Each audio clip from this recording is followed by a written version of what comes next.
Metiria Turei. Thank you, Mr Speaker. My question is to the Minister for Social Development and Employment and asks, does the government's commitment to closing the gap with Australia include reducing child poverty? The Honourable Simon Power. Mr Speaker, on behalf of the Minister for Social Development and Employment, the government is certainly committed to lifting...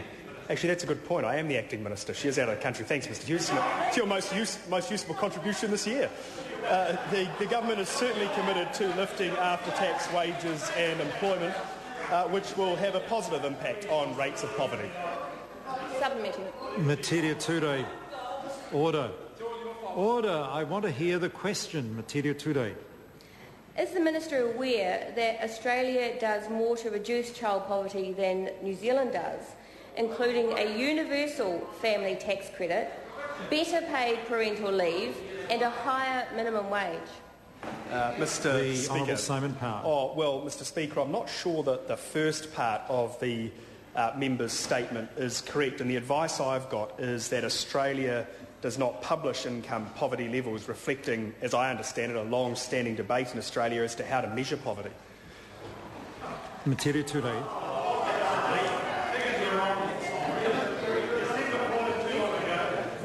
Order.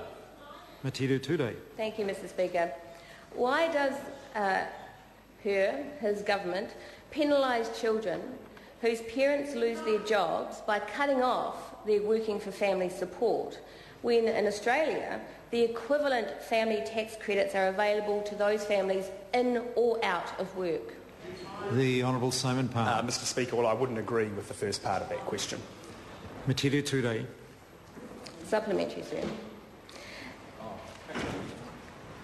Is the Minister bothered at all that the Human Rights Tribunal has said that the in-work tax credit is discriminatory, causing significant disadvantage to those children concerned? The Honourable Simon Power. Yeah, Mr Speaker, I'm aware of the statement, but I understand that this very matter is currently before the courts. Therefore, understanding Orders 111 and 3714, it would be inappropriate for me to comment. I understand that the matter is set down to be heard by the courts in early September.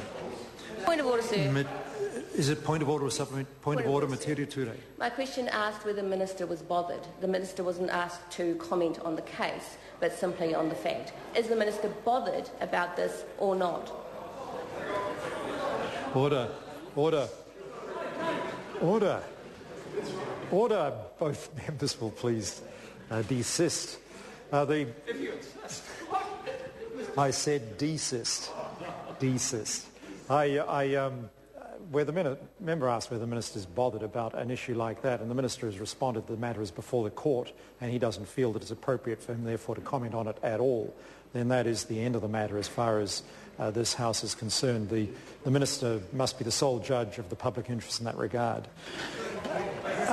Supplementary, the Honourable Sir Roger Douglas.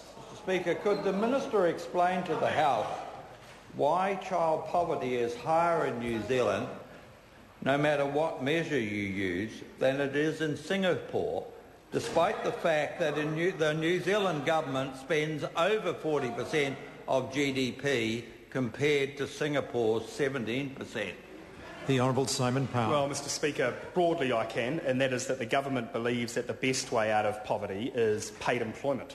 Presently there are 222,000 New Zealand children who are dependent on beneficiaries, and that's precisely why we set up the Welfare Working Group to look at these very issues. Metiria Turei. Wouldn't the Minister be embarrassed driving around the country in a $200,000 brand new BMW when 1 in 5 New Zealand children live in poverty?